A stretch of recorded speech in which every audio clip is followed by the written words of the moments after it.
আসসালামু আলাইকুম। কেমন আছেন সবাই? আজকে আমরা এমন একটা বিষয় নিয়ে কথা বলবো যেটা প্রায় সব গাড়ি চালকেরই মাথার ব্যথার কারণ। সেটা হলো ইঞ্জিন ওভারহিট। গাড়ি চালানোর সময় হঠাৎ যদি ইঞ্জিনের বাতি লাল হয়ে যায়, ড্যাশবোর্ডের টেম্পারেচার মিটার উপরে উঠে যায়, তখন অনেকেই ভয় পেয়ে যান। আসলে কোন সমস্যার কারণে এমন হয় আর আমরা কিভাবে এই সমস্যা থেকে বাঁচতে পারি, চলুন একসাথে এক ভিডিওতে জেনে নেই সকল কিছু। আর অবশ্যই দ্বিতীয় টিপসটি একদম মিস করবেন না। স্বাগতম গাজীপুরি কার পাইলটে।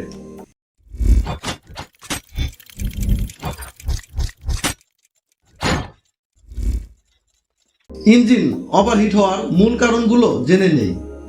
প্রথমে আসি, ইঞ্জিন ওভারহিট হওয়ার আসল কারণ কি? কুল্যান্ট বা পানি না থাকা। আমাদের অনেকেই শুধু পানি দিয়ে গাড়ি চালাই, কিন্তু আসলে কুল্যান্ট ব্যবহার করা উচিত। কুল্যান্ট না থাকলে বা লিক করলে ইঞ্জিন ঠান্ডা হতে পারে না। রেডিয়েটর ফ্যান বন্ধ থাকা। কিছুদিন আগে এক বড় ভাই গাড়ি নিয়ে দেখলাম ফ্যান ঘুরেই না। ফ্যান না ঘুরলে গরম বাতাস বের হতে পারে না, ফলাফল ইঞ্জিন ওভারহিট। থার্মোস্ট্যাট আটকে যাওয়া।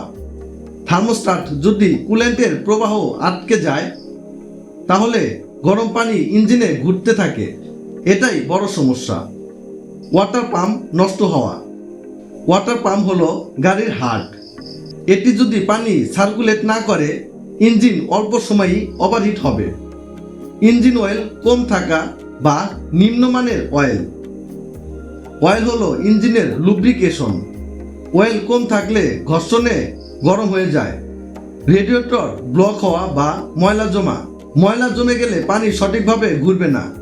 অতিরিক্ত লোড বা পাহাড়ি রাস্তা। কখনো কখনো ভারী বোঝা নিয়ে পাহাড়ি রাস্তায় উঠলে গাড়ির ইঞ্জিন বেশি চাপ খায়, তখনও ওভারহিট হতে পারে। চলুন এখন জেনে নেওয়া যাক ওভারহিট হলে কি করণীয়। এবার ধরুন গাড়ি চালানোর সময় আপনার ইঞ্জিন ওভারহিট হলো, তখন কি করবেন? প্রথমে গাড়ি সাইডে থামান। একদম জোর করে চালাবেন না। ইঞ্জিন অফ করুন, কিন্তু তৎক্ষণাৎ বনাট খুলবেন না, গরম বাষ্প বের হতে পারে।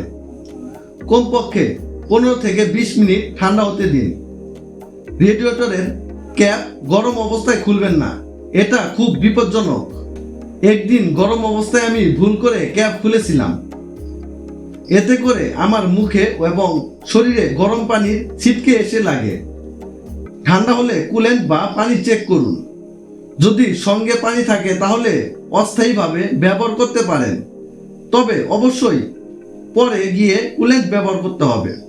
চলুন এবার জেনে নেই প্রতিরোধের উপায়গুলো।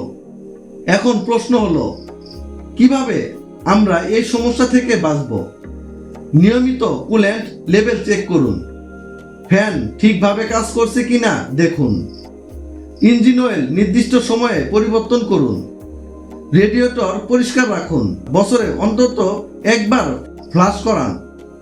পাহাড়ি রাস্তা বা ভারী বোঝা নিয়ে চালালে তাপমাত্রা মিটার খেয়াল রাখুন। আরেকটা জিনিস, অনেকেই শুধু ট্যাপের পানি ব্যবহার করেন, কিন্তু তাতে মিনারেল জমে যায়। তাই কুল্যান্ট ব্যবহার করাই সবচেয়ে ভালো। তাহলে বন্ধুরা, আশা করি আজকে ভিডিওটি থেকে আপনারা বুঝতে পেরেছেন কেন গাড়ির ইঞ্জিন ওভারহিট হয়, কিভাবে এটা থেকে বাঁচা যায় এবং এর প্রতিরোধের উপায়। গাড়ি মানে যত্ন। যত্ন না নিলে যত ভালোই গাড়ি হোক না কেন, সমস্যায় পড়তেই হবে। ভিডিওটি ভালো লাগলে অবশ্যই লাইক দিন, বন্ধুদের সাথে শেয়ার করুন। আর গাড়ি সম্পর্কে আরো টিপস পেতে আমাদের চ্যানেল সাবস্ক্রাইব করতে ভুলবেন না। দেখা হবে পরবর্তী ভিডিওতে নতুন আরেকটি বিষয় নিয়ে। ততদিন সুস্থ থাকুন, নিরাপদে থাকুন, গাজীপুরি কার পাইলটের সাথেই থাকুন।